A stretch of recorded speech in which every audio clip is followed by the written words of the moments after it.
Hi అండి, good afternoon. నా పేరు షేక్ మున్వర్ అండి. Zamzam aqua systems Ramarpadu, Vijayawada. యాక్చువల్గా మేము వాటర్ ట్రీట్మెంట్లో last time Ampure RO systems మీద చేసినలాగే P90 మీద, అలాగే ఇప్పుడు బోర్ వాటర్లో మన విజయవాడలో ఉన్న ఐరన్ కంటెంట్ మీద సబ్జెక్ట్ తీసుకొని ఈ బోర్ వాటర్ మీద ఒక చిన్న ఎక్స్పెరిమెంట్ చేయటం అనేది జరిగింది. అదేంటనేది చూపిస్తాయి. ఇప్పుడు మనకి విజయవాడలో ఉన్న మెయిన్ ప్రాబ్లం ఏంటంటే, విజయవాడ అని కాదు, ఇటు సైడ్ విజయవాడ సరౌండింగ్ ఏరియాలో ఉన్న మెయిన్ ప్రాబ్లం ఏంటంటే, వర్షాకాలం వస్తే బోర్ వాటర్ అనేది చేంజ్ అయిపోతుంది. మా విజయవాడలో ఎస్పెషల్లీ ఇది చూడండి, అక్కడ వాటర్ ట్యాంక్ ఉంది చూసారా, ఓవర్ఫ్లో అయిపోయి ఆల్మోస్ట్ 90 to 95% విజయవాడలో సేమ్ ప్రాబ్లం ఇంకా విపరీతంగా ఉంది. సో ఈ సబ్జెక్ట్ మీద మేము ఈ వాటర్ని ఎలా ట్రీట్మెంట్ చేయాలి అని చెప్పేసి ఒక చిన్న టెస్ట్ చేయడం జరిగింది. సో అది బాగా సక్సెస్ అయిందని నేను అనుకుంటున్నాను. ఒకసారి మీరు కూడా రిజల్ట్ అనేది నేను మీకు చూపిస్తాను. ఇదిగోండి చూడండి, మన బోర్ వాటర్ ఓవర్ఫ్లో అయితే కనుక ట్యాంకు ఇలా ఉంటుందన్నమాట, బ్రౌన్గా.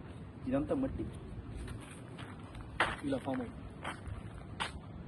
సో ఇది అంతా ఐరన్ అనేది కంటెంట్. దీని మూలంగా మనకి ఏమవుతుందంటే స్కేలింగ్ కూడా ఫామ్ అయిపోతుంది, తర్వాత హెయిర్ లాసింగ్ అయిపోతుంది. మెయిన్ ఏంటంటే పైప్స్ అనేవి బ్లాక్ అయిపోతాయి తొందరగా. పైప్స్ బ్లాక్ అయిపోయి గీజర్స్ ప్రాబ్లం రావటము, పైప్ లైన్స్ మొత్తం ట్యాప్స్ పాడైపోవటము, టైల్స్ పాడైపోవటము, ఇలా మెయిన్ జరుగుతూ ఉంటుంది. Washing machines, geysers. సో ఇప్పుడు దీన్ని ఫస్ట్ ఏం చేయాలంటే ఐరన్ అనేది రిమూవ్ చేయాలి. నెక్స్ట్ సాఫ్ట్నర్, ఒకవేళ సాఫ్ట్నర్ రిక్వైర్మెంట్ ఉంటే కనుక అప్పుడు వాటర్ సాఫ్ట్నర్ అనేది పెట్టుకోవాలి. ప్రజెంట్ ఇప్పుడు మేము వచ్చిన ఈ సైట్లో ఏంటంటే మెయిన్ రీజన్ ఏంటంటే ఐరన్ కంటెంట్ అనేది 1.7 ఉంది, విపరీతంగా ఉంది. 2.5 కూడా మేము ఇలాంటి చోట మేము చెక్ చేసామండి, బ్రహ్మాండంగా పనిచేసింది. సో ఫస్ట్ ఇదైతే నేను మీకు చూపిస్తాను, రిజల్ట్ ఎలా వచ్చింది అనేది. ఆల్రెడీ సిస్టమ్ అనేది రన్నింగ్లోనే ఉంది, నేను చూపిస్తాను రండి.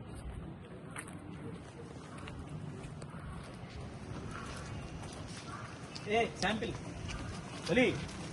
బాటిల్ చూడండి, ఇక్కడ చూడండి. ఇది మేము క్లీన్ చేసి మొత్తం ట్యాంక్స్ ఇదంతా క్లీన్ చేయించి ఆల్రెడీ ఇక్కడ వీళ్ళకి వేరే సిస్టమ్ ఒకటి యూజ్ చేస్తున్నాం. ఆ సిస్టమ్ అనేది వేస్ట్ అవ్వకుండా మేము ఏం చేసామంటే దాన్ని మొత్తం డంపింగ్ చేసి దాని లోపల మొత్తం డస్ట్ అంతా బయటికి తీసి మేము దాంట్లో మా కంపెనీది ఐరన్ రిమూవల్ ఫిల్టర్ దాంట్లో ఐరన్ మీడియా అనేది లోడ్ చేయడం జరిగింది. చేసి ఇప్పుడు సిస్టమ్ రన్నింగ్లో పెట్టామండి. దాని వాటర్ శాంపిల్ ఏదైతే ఉందో అది నేను మీకు చూపిస్తాను ఒకసారి రండి. ఇది ఐరన్ రిమూవల్ ఫిల్టర్, ఇవి రెండు iron removal filter, dust removal filter అనమాట. నేను ఒకసారి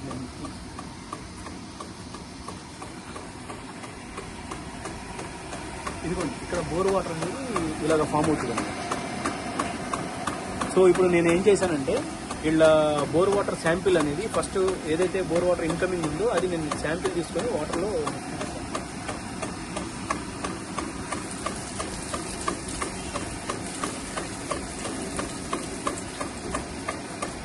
చూస్తున్నారు, కనబడుతున్నాను, బ్రౌన్గా కనబడుతూ ఉంటుంది చూడండి, ఎర్రగా మట్టిగా. సో ఇది ఫస్ట్ ఫిల్టర్ ఇన్కమింగ్, అంటే ఏదైతే ఇలా బోర్ వాటర్ ఉందో ఆ బోర్ వాటర్ ఇన్కమింగ్ వాటర్ ఉంది, డస్ట్ ఐరన్ కంటెంట్. ఓకేనా. ఇప్పుడు ఈ వాటర్ నేను పారేసి ఫస్ట్ ఫిల్టర్ అవుట్లెట్టే చూపిస్తాను, ఇక్కడికే చేంజ్ అయిపోతుంది మీకు వాటర్. సో ఆ వాటర్ శాంపిల్ నేను చూపిస్తాను.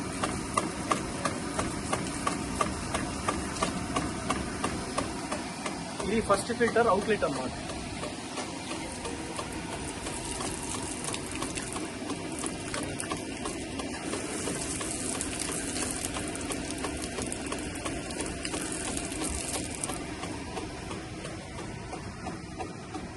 చూసారు కదండి,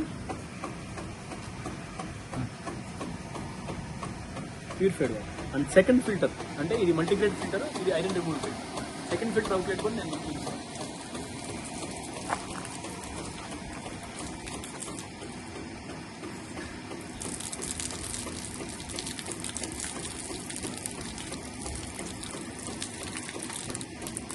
చూడండి, ఇది సెకండ్ ఫిల్టర్. ఓకేనండి. సో ఈ విధంగా మీకు ఎక్కడన్నా మీ ఏరియాలో any kind of bore water ఉన్నా సరే, ఫస్ట్ ఆఫ్ ఆల్ మేము వాటర్ టెస్టింగ్ రిపోర్ట్ తీసుకుంటామండి. వాటర్ టెస్టింగ్ రిపోర్ట్ బేస్ చేసుకొని దాంట్లో వాటర్లో ఐరన్ కంటెంట్ ఎంత ఉంది, స్కేలింగ్ కంటామినేషన్ ఎంత ఉందని చూసుకొని దాన్ని బట్టి మేము ఈ సిస్టమ్ అనేది ఇన్స్టలేషన్ చేయడం జరుగుతుంది. ఆల్రెడీ సిస్టమ్స్ అపార్ట్మెంట్లో ఉండి లేదనుకుంటే ఎన్ని సంవత్సరాలైనా సరే సిస్టమ్ ఉంటే కనుక అది ఏదైనా కంప్లైంట్ ఉన్నా, సేమ్ ప్రాబ్లం మీకు ఏదైనా రొటేట్ అవుతున్నా మనకు చెప్తే కనుక మేము ఈ సిస్టమ్ ఇలాగ బోర్ వాటర్ని రిపోర్ట్ బేస్ చేసుకొని టెక్నికల్గా డిజైన్ చేయడం జరుగుతుంది. సో ఏదన్నా డౌట్ ఉంటే కనుక మాకు సంప్రదించవలసిందిగా కోరుతున్నాను. నా పేరు షేక్ మున్వర్ అండి, Zamzam aqua systems, Ramavarapadu ring road, Vijayawada.